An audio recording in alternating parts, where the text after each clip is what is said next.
Hello दोस्तों। Civil procedure code एक ऐसा सब्जेक्ट है जिसको देखने के बाद हर इंसान डरने लगता है। बहुत सारे लॉयर्स ऐसे हैं जो पर्टिकुलरली सिविल लॉज में ही डील करते हैं और उनका area of specialisation civil procedure code या सिविल लॉज है।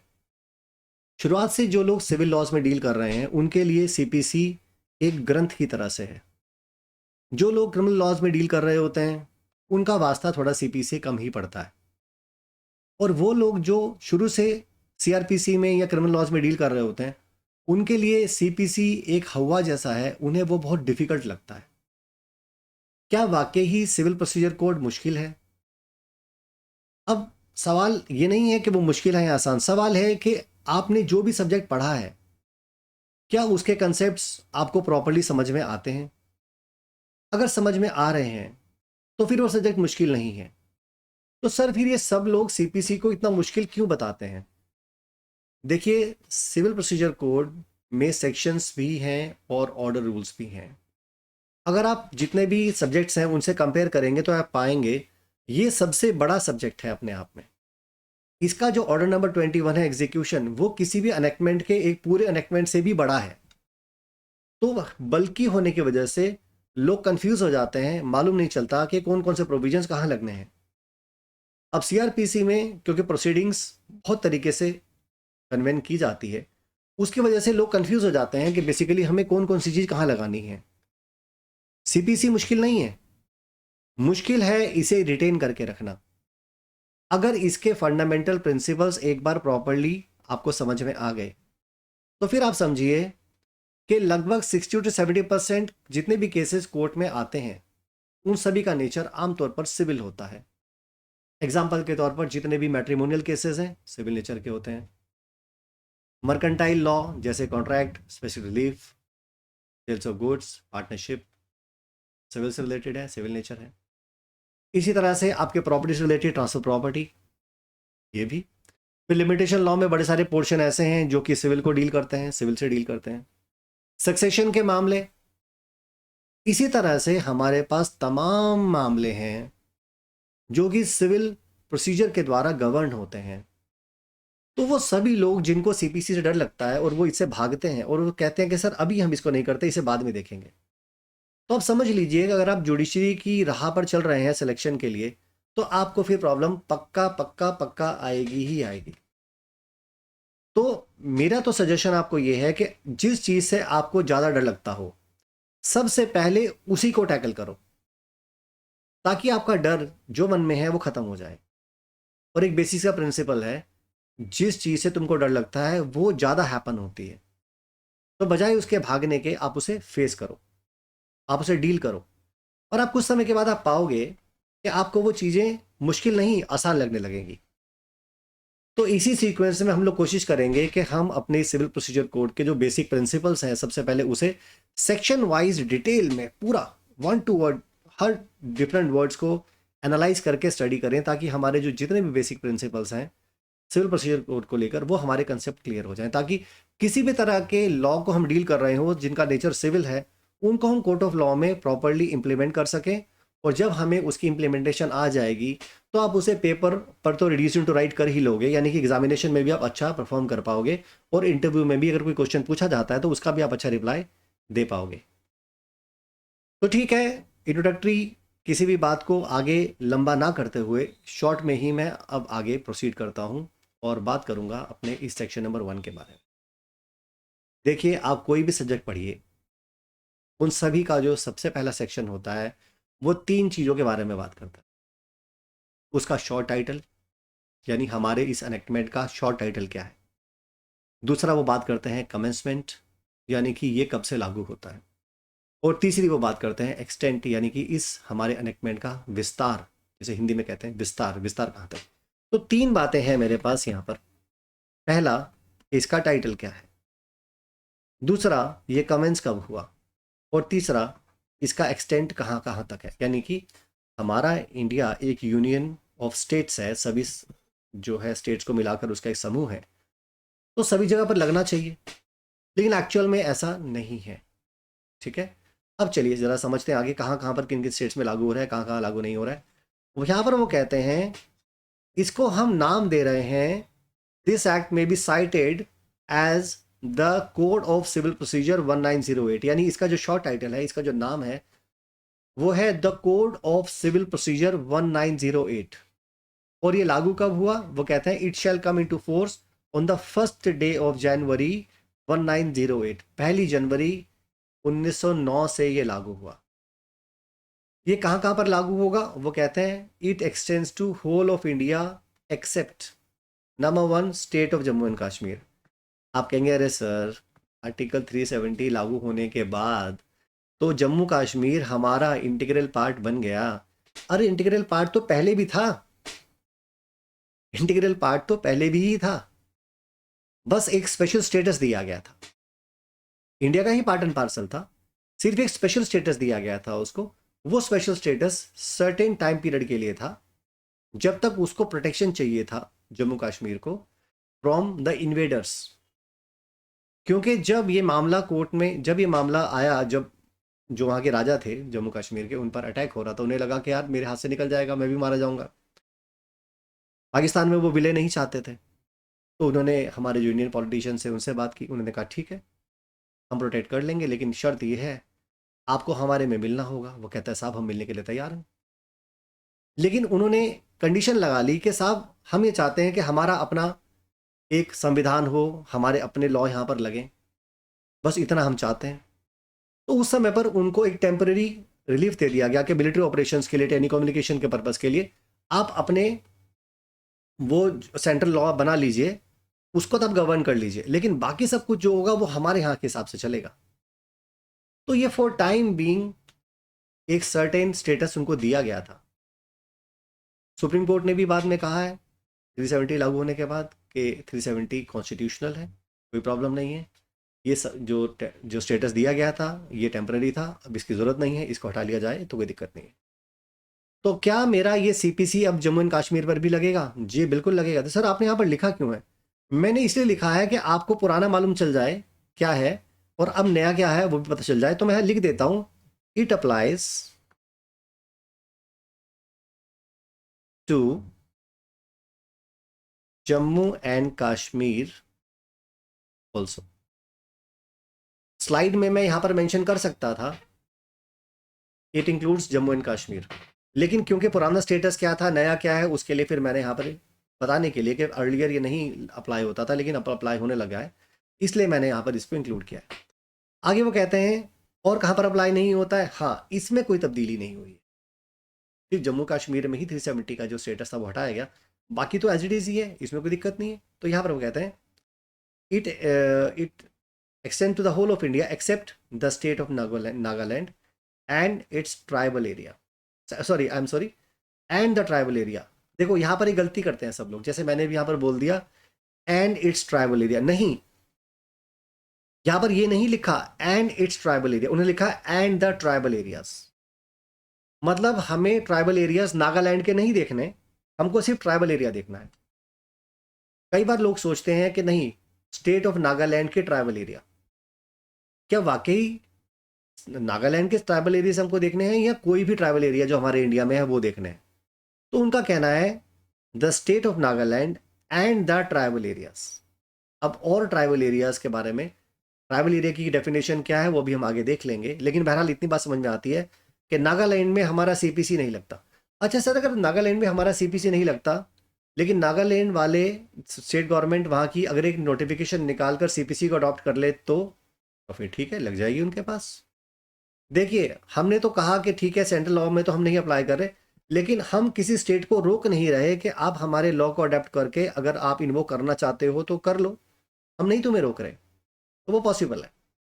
चलिए खैर, तो एक बात समझ में आ गई कि पूरी इंडिया में लगेगा, जम्मू कश्मीर में भी लगेगा, स्टेट ऑफ नागालैंड में नहीं लगेगा और ट्राइबल एरिया में नहीं लगेगा। अब ट्राइबल एरिया कौन सा है, चलिए बढ़ेंगे आगे। Provided that the state government concern में by notification in the official gazette extend the provisions of this code or any of them to the whole or any part of the state of Nagaland। बिल्कुल सही बात है।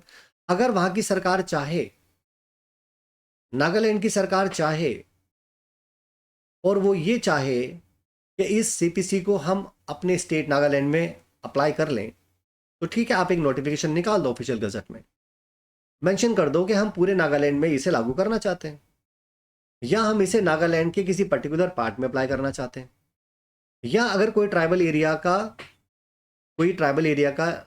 जो कोई area जो tribal area है किसी पर्टिकुलर स्टेट में आता है, तो वो स्टेट एक नोटिफिकेशन निकाल के कह सकता है कि हमारा इस ट्राइबल एरिया में भी लागू होगा। तो वो डिपेंड करता है उनकी रिक्वायरमेंट के हिसाब से। आगे कहते हैं as the case may be with such supplement incidental और consequential modification as may be specified in the notification. अब ये जो अपने ऑफिशियल गजट में जो नोटिफिकेशन निकाल रहे हैं ना, क्या ये जरूरी है कि आप उसको एज इट इज अडॉप्ट कर लो? अगर तुम अपनी तरफ से कोई इसमें डिलीशन, एडिशन, मॉडिफिकेशन करना चाहते हो, क्या तुम नहीं कर सकते हो? कहते हैं क्यों नहीं कर सकते? आप अपने जो स्टेट अमेंडमेंट्स लाना चाहते हो सीपी के रिलेशन में लाकर आप उसे इन्वोक कर सकते हो। इसीलिए उन्होंने बोला with such supplemental, incidental, consequential modifications, यानी किसी भी तरह के मॉडिफिकेशंस, चाहे मॉडिफिकेशन सप्लीमेंटल हो, सप्लीमेंटल मतलब एडिशनल, इंसिडेंटल मतलब जो मेन कोर्स के नहीं है लेकिन मेन कोर्स के साथ जुड़े हुए होते हैं, कॉन्सिक्वेंशियल मतलब अगर मैं ये प्रोविजन लागू कर रहा हूं तो इसके ये परिणाम हो सकते हैं, तो इनके परिणाम स्वरूप जो कॉन्सिक्वेंसेस पैदा होंगे उनके आधार पर भी कुछ प्रोविजंस मॉडिफिकेशंस को किया जा सकता है, तो वो भी हम लागू कर सकते हैं यहाँ पर। इतनी सी बात इन्होंने यहाँ पर प्रोवाइड की है। ठीक है, चलिए अभी आगे आते हैं। अब आगे मैंने आपसे कहा था कि ट्राइबल एरिया, क्या नागालैंड का ट्राइबल एरिया? क्योंकि शुरुआत में मैंने जो वर्ड इस्तेमाल कर लिया था कि Nagaland and it's tribal area, तो फिर मैंने कहा अरे नहीं नहीं, इट्स ट्राइबल एरिया नहीं, एंड द ट्राइबल एरिया। क्योंकि अगर मैं इट्स ट्राइबल एरिया बोल दूं तो यानी नागालैंड के ट्राइबल एरिया हो गए, लेकिन अगर मैं कहूं एंड ट्राइबल एरिया तो इसका मतलब नागालैंड के ट्राइबल एरिया नहीं, कोई और ट्राइबल एरिया। अब ये ट्राइबल एरिया कहाँ के? तो उन्होंने यहाँ पर समझाया है हमारे पास एक्सप्लेनेशन में कि जो ट्राइबल एरिया है इसका मतलब होगा वो टेरिटरीज जो 21 जनवरी 1972 से इमीडिएटली पहले, 21 जनवरी 1972 से ठीक पहले असम के ट्राइबल एरिया में इंक्लूड हुए, जिसका जिक्र उन्होंने कॉन्स्टिट्यूशन के 6th शेड्यूल के पैराग्राफ नंबर 20 में बताया है। तो हमारे कॉन्स्टिट्यूशन के 6th शेड्यूल के पैराग्राफ नंबर 20 में असम के जिस ट्राइबल एरिया को उन्होंने डिक्लेयर किया कि ये 21 जनवरी 1972 से पहले ट्राइबल एरिया में इंक्लूड हो रहे थे, तो वो एरिया हमारे ट्राइबल एरिया होंगे, ना कि नागालैंड के ट्राइबल एरिया कहलाएंगे। ये असम वाले हैं जो ट्राइबल एरिया कहला रहे हैं। और आपको डेट भी याद रखनी पड़ेगी, 21 जनवरी 1972, दैट इज 21 जनवरी 1972, करेक्ट। चलिए अभी आगे बढ़ते हैं। अब आगे देखिए, आगे है हमारे पास सबसेक्शन नंबर 4। यहां पर वो कहते हैं in relation to Amindivi island and east Godavari, west Godavari and Visakhapatnam agencies in the state of Andhra Pradesh and the Union Territory of Lakshadweep. The application of this code shall be without prejudice to the application of any rule or regulation for time being in force in such islands.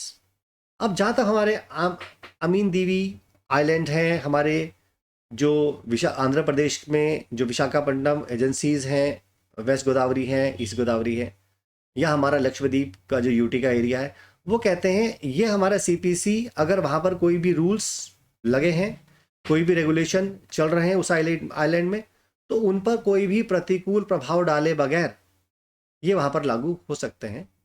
आगे कहते हैं agencies और such UT as the case may be relating to the application of this code.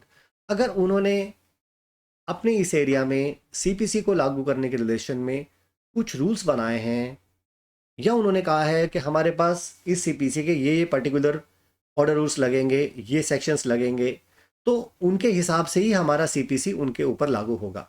अगर उन्होंने कुछ exclude किया हुआ है कुछ पोर्शन को, तो फिर ठीक है, हमारा वो सीपीसी उनके ऊपर उन पोर्शंस पर नहीं लगेगा जिन्होंने जिस प्रोविजंस को उन्होंने एक्सक्लूड कर दिया है। तो ये इन्होंने सबसेक्शन नंबर 4 में बात बोली है। चलिए अभी आगे आते हैं। देखिए, आप कोई भी सब्जेक्ट पढ़िए, उसका जो सबसे इंपॉर्टेंट फैक्टर होता है, सबसे इंपॉर्टेंट पार्ट जो होता है वो होता है उसकी परिभाषा, उसकी डेफिनेशन। कभी कभी एनेक्टमेंट में इंटरप्रिटेशन क्लॉज भी प्रोवाइड किए गए होते हैं। इंटरप्रिटेशन क्लॉज और डेफिनेशन में बेसिक क्या डिफरेंस है? दोनों में लगभग सेम से ही लगते हैं। डेफिनेशन में जो बात बताई गई होती है वो थोड़ी सी रिजिड होती है।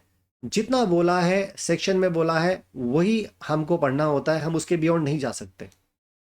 एक सूरत में जा सकते हैं, अगर आपके जो डेफिनेशन का क्लॉज है वहां पर ये बात लिखी हो कि जो बात डेफिनेशन में लिखी है उसको हम बाकी कॉन्टेक्स्ट के साथ भी पढ़ सकते हैं, तब तो हम उस डेफिनेशन का रेफरेंस बाकी प्रोविजंस के साथ स्टडी करके रेडी विद करते हैं। अगर ऐसी बात ना लिखी हो तो परिभाषा यानी कि डेफिनेशन का मतलब जितना सब्सटेंस दे दिया गया, मैं उसके बियॉन्ड नहीं जा सकता। जो लिखा है सो लिखा है, यानी इसको मुझे स्ट्रिक्टली फॉलो करना पड़ता है। परिभाषा हमेशा स्ट्रिक्टली फॉलो होती है। लेकिन अगर मैं इंटरप्रिटेशन क्लॉज के बारे में बात करूं, वहां पर हम चीज़ों को इंटरप्रेट करते हैं, हम वहां पर उसका कुछ मतलब निकालते हैं।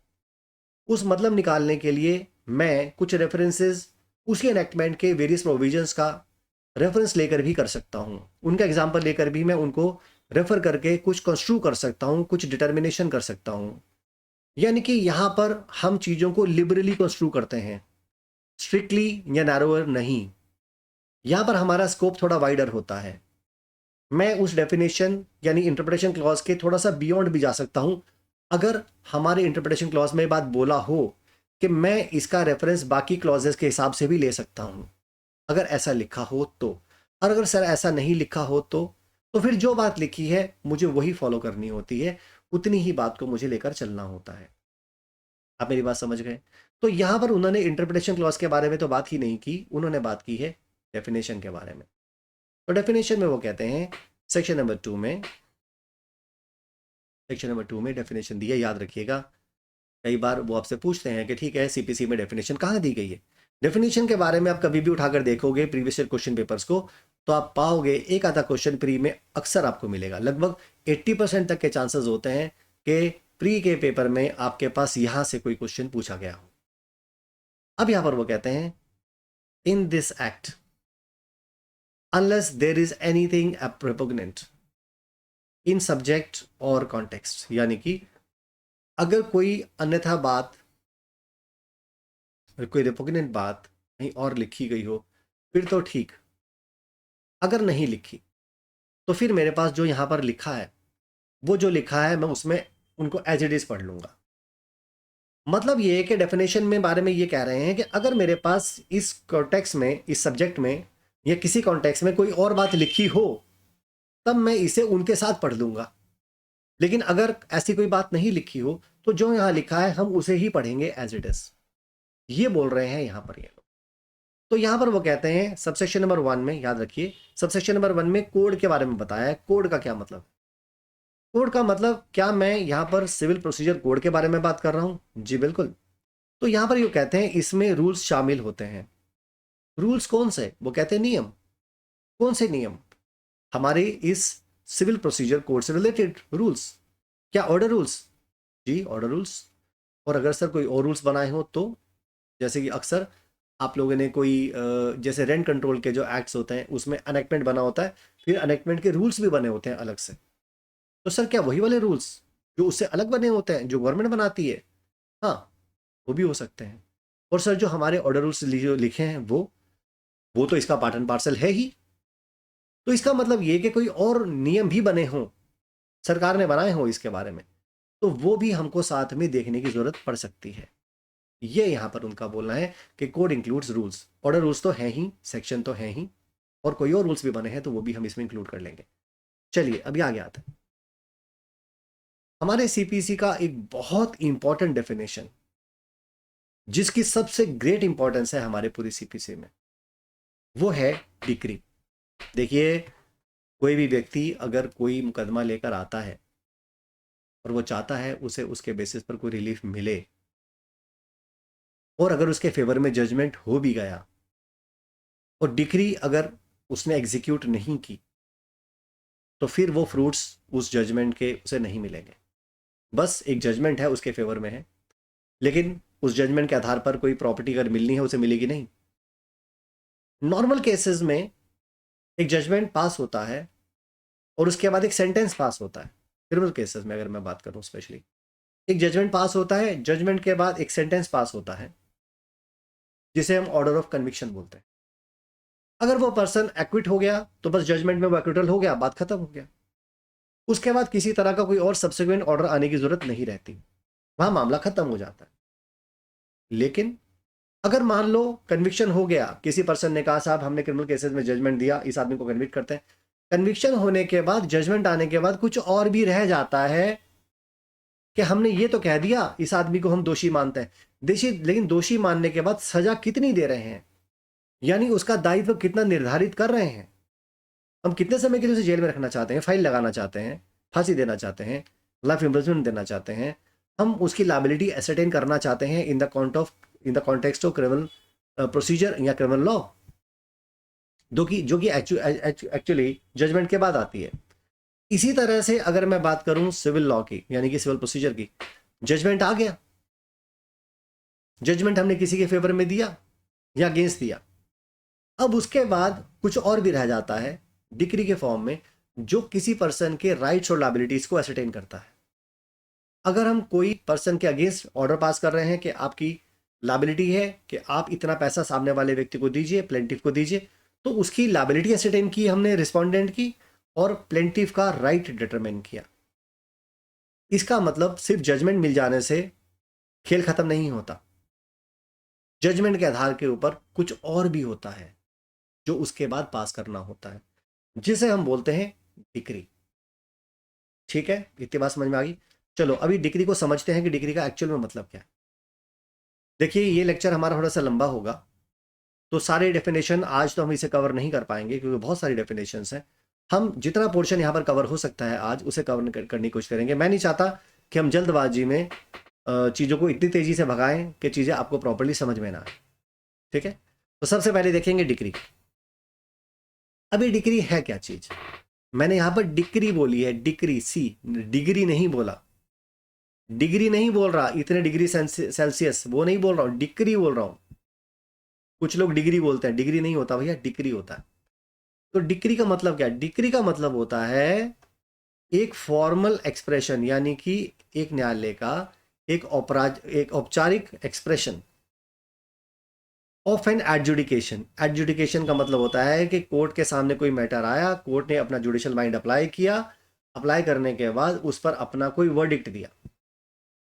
भाई नॉर्मल केसेस में क्या होता है यार, मान लो कोई एडमिनिस्ट्रेटिव एक्शन है, किसी पर्सन के सामने कोई एप्लीकेशन लगाई, डीएम के सामने एप्लीकेशन लगाई, साहब ये हमको परेशान करता है, वो कहता है अच्छा उठा के ले आओ। किसी को लाइसेंस बनवाना है, एप्लीकेशन दी, अच्छा इसे लाइसेंस दे दो। वहां पर एप्लीकेशन आ रही हैं, एग्जीक्यूटिव मजिस्ट्रेट उसका डिस्पोजल भी कर रहे हैं, लेकिन क्या वो जुडिशियल माइंड अप्लाई कर रहे हैं? आप कहेंगे हाँ सर वो रेवेन्यू कोर्ट भी तो होती हैं। मैं उनको as a revenue court act upon करने के बारे में बात नहीं कर रहा हूं। मैंने तुमसे कहा अगर वो एडमिनिस्ट्रेटिव एक्शन ले रहे हैं, उनके पास मैटर भी आते हैं, वो उनको डिस्पोज ऑफ भी करते हैं, लेकिन वो उसको एडजुडिकेट नहीं कर रहे, वहां पर वो उन मैटर को सुनने के बाद एक फॉर्मल डिसीजन नहीं दे रहे। अगर ऐसा है तो वो सिर्फ एक एडमिनिस्ट्रेटिव ऑर्डर है, उसमें एडजुडिकेशन नहीं हो रहा। तो हमारे पास यहां पर ये जरूरी है कि कोर्ट के सामने कोई मैटर आए और वो कोर्ट उसको डिसाइड करे। ठीक है, इसको हम बोलते हैं एडजुडिकेट करना। तो डिक्री एक तरह की फॉर्मल एक्सप्रेशन होता है जिसमें किसी मैटर को एडजुडिकेट किया जाता है। आगे कहते हैं which so far as regards the court expressing it, यानी जो न्यायालय उसे एक्सप्रेस कर रहा है एक फॉर्मल एक्सप्रेशन के थ्रू, उसने उसको एडजुडिकेट किया हो, उसने उसका निर्धारण किया हो, और निर्धारण करके क्या किया हो? Conclusively determines the rights of the parties with regard to all और any of the matter in controversy in the suit. यानी कि जब कोर्ट के सामने कोई मैटर आया, उस मैटर को फाइनली डिसाइड करके उन्होंने पार्टीज के जो अधिकार थे, जो भी अधिकार थे पार्टीज कंसर्न के उस मैटर में, उन सब का निस्तारण कर दिया। या कोई भी मैटर जो कंट्रोवर्सी में था सूट में, जो कोर्ट के सामने आया, उसने उनका निस्तारण कर दिया फाइनली, फाइनली, कंक्लूसिवली, पूरी तरह से मैटर को डिस्पोज ऑफ कर दिया, अब उसका आगे कुछ नहीं होना। And may be either preliminary और फाइनल। और ये हमारी जो भी हमारे पास ये डिक्रीज हैं, ये प्रिलिमिनरी हो सकती हैं, ये फाइनल भी हो सकती है, जिसको हिंदी में कहते हैं प्रारंभिक भी हो सकती हैं, अंतिम भी हो सकती हैं। ठीक है, अभी समझेंगे कि प्रिलिमिनरी क्या होता है, फाइनल क्या होता है, वो भी समझ लेंगे। आगे वो कहते हैं डिक्री में क्या क्या चीजें शामिल होती है, डिक्री में और क्या हो सकता है, क्योंकि इतनी सी बात समझने से कि एक मैटर कोर्ट के सामने आया, उन्होंने उसे कंक्लूसिवली एडजुडिकेट किया और एक फॉर्मल एक्सप्रेशन दिया, और उसमें जो भी पार्टीज कंसर्न थे उनके राइट्स को डिसाइड कर दिया। जो कंट्रोवर्सी किसी सूट में कोर्ट के सामने आई, उन्होंने उसे फाइनली डिस्पोज ऑफ कर दिया। इतनी बात कहने से हमारी डिग्री बन जाती है। डिग्री हमारी प्रारंभिक भी हो सकती है और फाइनल भी हो सकती है। अब प्रिलिमिनरी डिग्री के कुछ एग्जांपल्स क्या हो सकते हैं, बड़े सारे एग्जांपल्स हो सकते हैं, वो मैं लेटर ऑन आगे की स्लाइड्स में आपको दे दूंगा। फिलहाल हम आगे बढ़ते रहते हैं। फाइनल डिग्री के भी एग्जांपल्स दे दूंगा, प्रिलिमिनरी के भी एग्जांपल दे दूंगा, क्योंकि ये एग्जामिनेशन में प्री में बहुत सारे पूछते हैं, तो इसकी काफ़ी लंबी एक चेकलिस्ट है, तो उनको हम देख सकते हैं। देखिए, सारे तो देना पॉसिबल नहीं है, लेकिन जितने एकेडमिक्स में आ सकते हैं, पूछे जा सकते हैं, वो कोशिश करेंगे इंक्लूड करने की। अब देखो यहां पर वो कहते हैं it shall be deem to include the rejection of the plaint. मतलब अगर कोई प्लेंट आई और आपने उसे रिजेक्ट कर दिया। देखो, रिजेक्शन ऑफ प्लेंट के बारे में प्रोविजन हमारे पास ऑर्डर 7 रूल 11 में दिया है। वहां पर कुछ ग्राउंड्स दिए हुए हैं कि ये सर्टेन ग्राउंड्स हैं, अगर ये ग्राउंड्स एग्जिस्ट करेंगे तो फिर ये प्लेंट रिजेक्ट हो सकती है। जैसे एग्जांपल के तौर पर मान लो प्लेंट डाली, प्लेंट डुप्लीकेट में नहीं डाली, मतलब 2 कॉपीज में नहीं डाली, तो फिर प्लेंट को रिजेक्ट कर देंगे। मान लो प्लेंट डाली, प्लेंट में कॉज ऑफ एक्शन नहीं था, वाद दायर किया, उसमें वाद लाने का कारण ही नहीं है, वो कारण नहीं है जिसकी वजह से वाद लाया जा सकता था, तो भी रिजेक्ट कर देंगे। मान लो इनसफिशिएंटली स्टैंपिंग कर रखी हो, या उसमें जो फीस, जो रिक्वेस्टेड फीस है सब्जेक्ट मैटर के हिसाब से, वो फीस कोर्ट फीस जमा नहीं की, या उसको अंडर वैल्यू कैलकुलेट कर लिया सब्जेक्ट मैटर, है ना।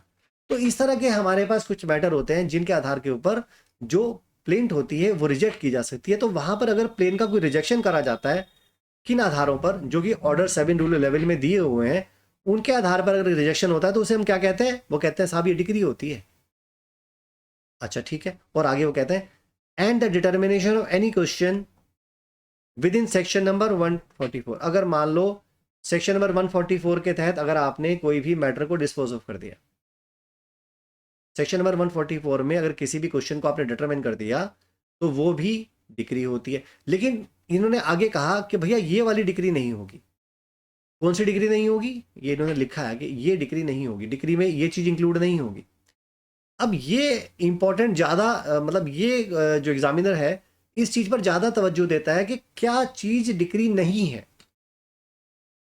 एग्जामिनर को एक्सेप्शंस बड़े पसंद है, वो कोशिश करता है कि हम क्या करें, हम कुछ ऐसा देखें कि डिग्री ना बनता हो। तो यही बोल रहे हैं यहाँ पर कि ये डिग्री नहीं बनेगी। कौन कौन सी नहीं बनेगी, चलिए देखते हैं जरा कौन कौन सी नहीं बनेगी। पहला वो कहते हैं any adjudication from which an appeal lies as an appeal from an order. यानी कि दोबारा से रीड कर रहा हूं, ध्यान से सुनिएगा। Any adjudication from which appeal lies as an appeal from an order. यानी कोई ऐसा एडजुडिकेशन जिसकी अपील ऐसे लाए करती हो जैसे कि किसी ऑर्डर की अपील लाए करती है। दोबारा बोल रहा हूं, थोड़ा टेक्निकल लगेगा सुनने में, लेकिन मुश्किल नहीं है। कोई भी कोर्ट का इस तरह से डिसाइड किया हुआ एडजुडिकेशन जिसकी अपील ऐसे लाए करती हो जैसे कि ऑर्डर की अपील लाए करती हो। अगर किसी ऑर्डर की अपील लाए करती हो तो वो डिक्री नहीं होती। अगर किसी ऑर्डर की अपील लाए करती हो और उसका एडजुडिकेशन कर रहे हो आप, तो वो कह रहे हैं कि वो डिक्री नहीं है।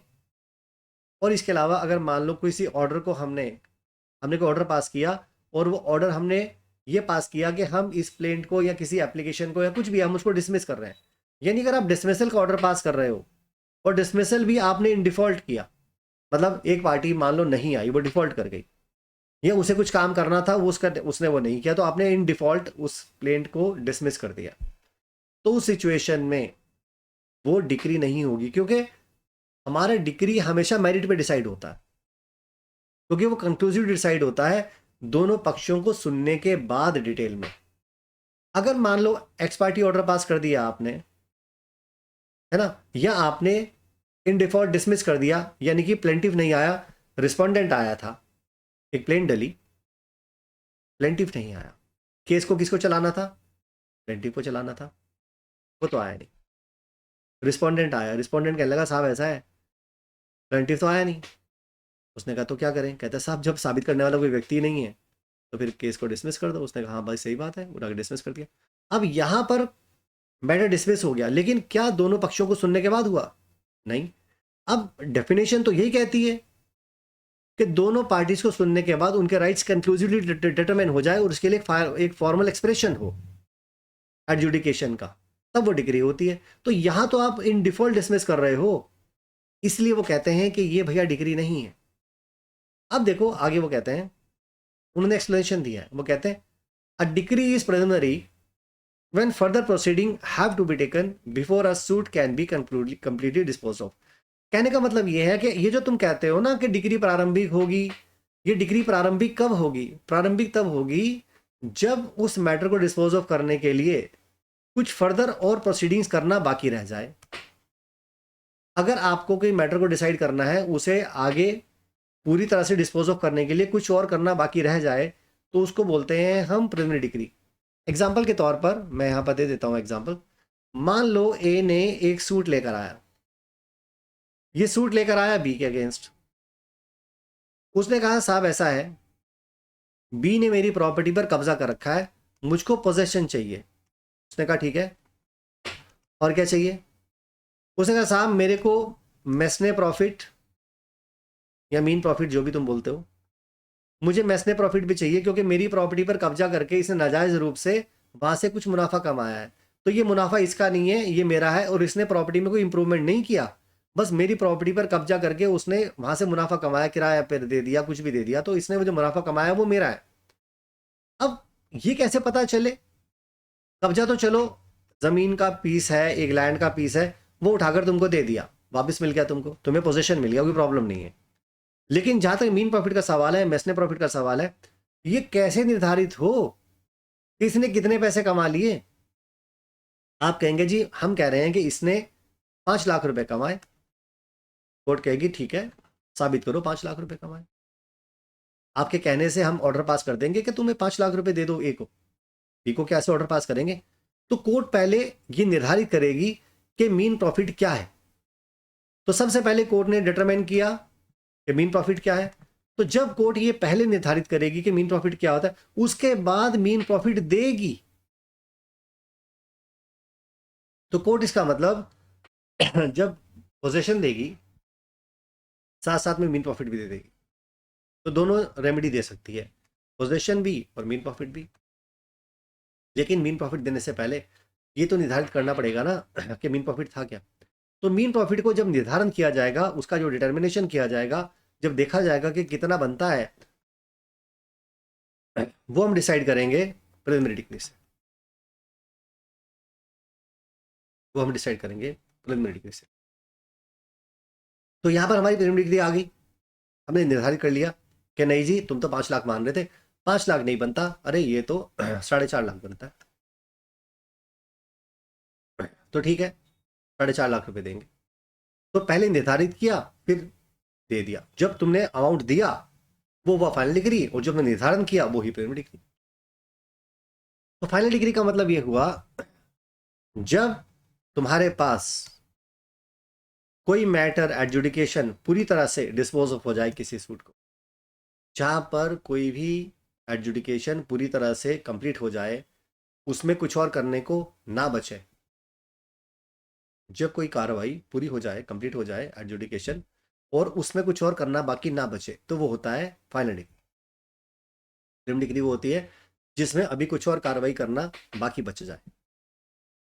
जैसे पार्टनरशिप में अगर मान लो केस आया, प्रिलिमिनरी डिग्री का एक और एग्जांपल देता हूं मैं आपको। मान लो एक आदमी ने डिसोल्यूशन ऑफ पार्टनरशिप के लिए सूट लेकर आया, उसने कहा साहब एक तो ये डिसॉल्व कर दो,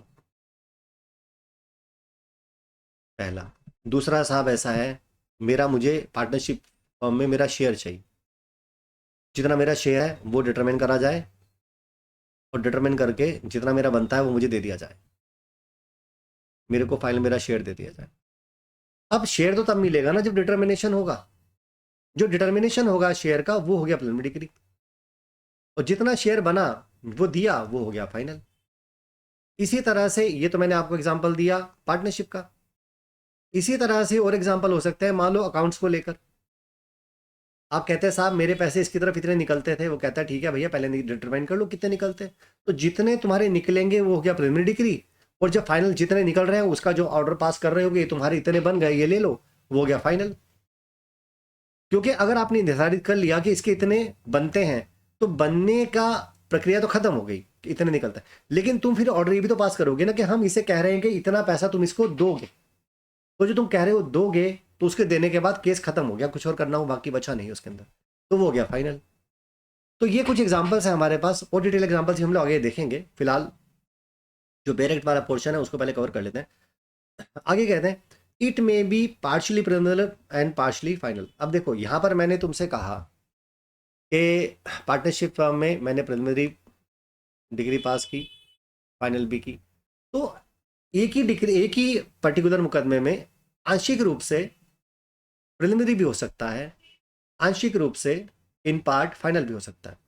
तो ऐसा जरूरी नहीं है कि बस एक मुकदमे में प्रिलिमिनरी डिग्री ही होगी या एक मुकदमे में बस फाइनल ही होगी, उसमें आंशिक रूप से इन पार्ट प्रिलिमिनरी हो सकती है, इन पार्ट फाइनल भी हो सकती है। वो डिपेंड करता है, केस टू केस डिपेंड करता है, ठीक है, वो फैक्ट्स पे डिपेंड करेगा, रेमेडी पे डिपेंड करेगा कि क्या रेमेडी मांगी है, क्या रिलीफ मांग रहा है।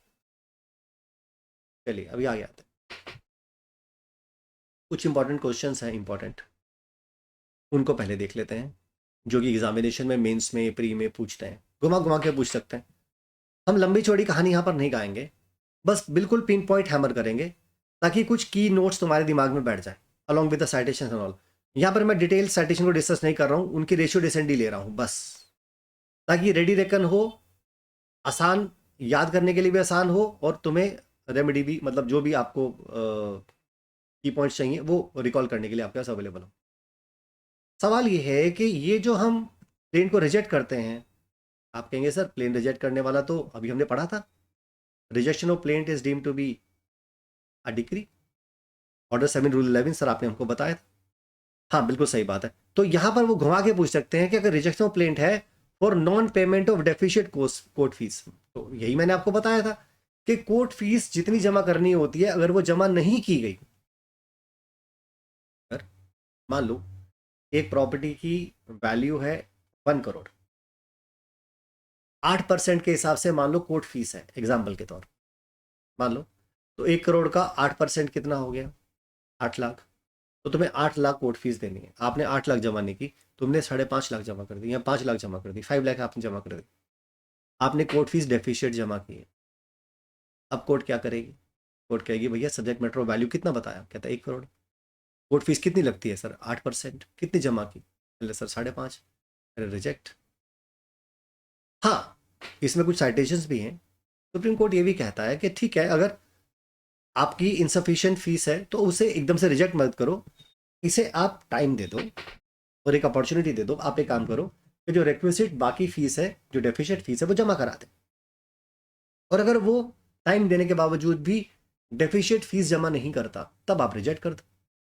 डायरेक्टली रूटीन में आप रिजेक्ट नहीं करते, लेकिन हाँ ऑर्डर रूल में लिखा है, ऑर्डर 7 रूल में लिखा है रिजेक्ट कर सकते हैं, ठीक है, तो हमें इसको स्ट्रिक्टली फॉलो नहीं करना होता, लिबरली कंस्ट्रू करना होता, मतलब नॉर्मली हम लोग समय देते हैं प्रैक्टिकली। तो यहाँ पर हमारे पास एक साइटेशन है कि बेसिकली डिग्री होती है कि नहीं होती, सिर्फ उन्होंने इतनी सवाल पूछा है, उससे रेमेडी क्या मिलेगा वो अलग बात है, सवाल में जो पूछा है उसी का जवाब देना है बस।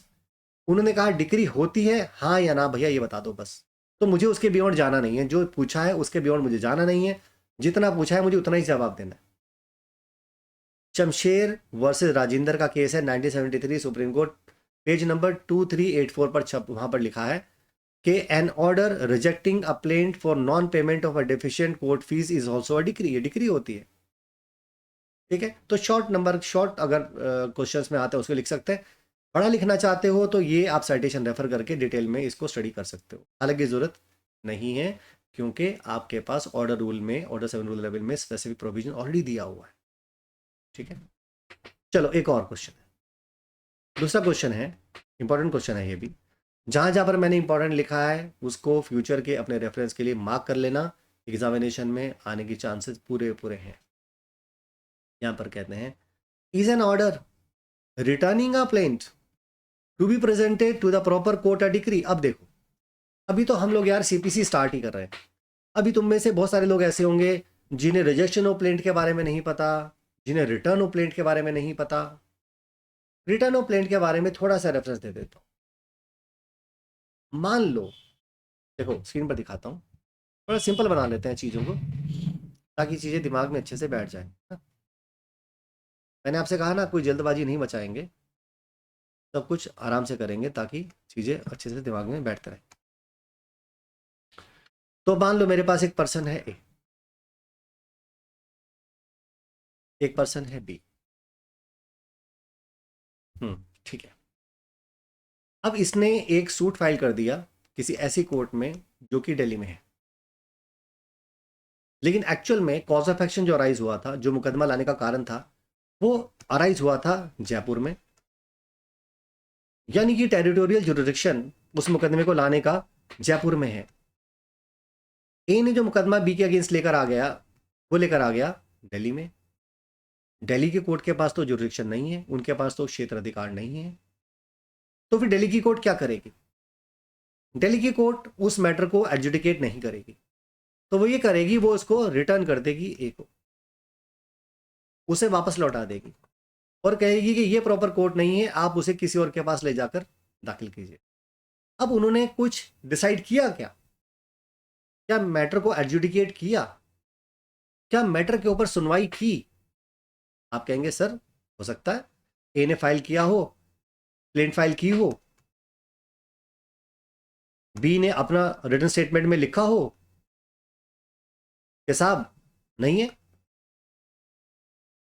या उसने एक एप्लीकेशन लगा दी हो बी ने अंडर ऑर्डर 7 रूल 10, जिसमें रिटर्न ऑफ प्लेन के बारे में बात की गई है कि प्लेन को रिटर्न कर दिया जाएगा। रूल नंबर 10 में दिया हुआ है रिटर्न प्लेन को रिटर्न करने के लिए कि हम प्लेन को रिटर्न कर दो। जुडिक्शन नहीं है, जुडिक्शन आपको साबित करना पड़ेगा। यानी कि अगर उसने अलेज किया, उसने जुडिक्शन को साबित किया यहां पर के नहीं है, तो क्या मैटर एडजुडिकेट हुआ? देखो यहां पर टेक्निकल ग्राउंड के ऊपर मैटर उड़ रहा है, यहां पर सिर्फ मात्र जुरिडिक्शन के ऊपर मैटर को डिस्पोज ऑफ करा जा रहा है मियरली। यहां पर matter of the facts of the case के ऊपर कोई डिटर्मिनेशन नहीं हो रहा, जुरिडिक्शन पर हो रहा है। जो क्वेश्चन ऑफ फैक्ट्स जो डिटरमाइन करने हैं, जो फैक्टेड इशू है, इश्यूज तो फ्रेम ही नहीं हुए, बस टेक्निकल ग्राउंड के ऊपर मैटर डिसाइड हो गया। तो क्या हमने इसे कंक्लूसिव डिसाइड किया? नहीं यार, किया तो नहीं। तो चलिए समझते हैं क्या बोला उन्होंने यहाँ पर।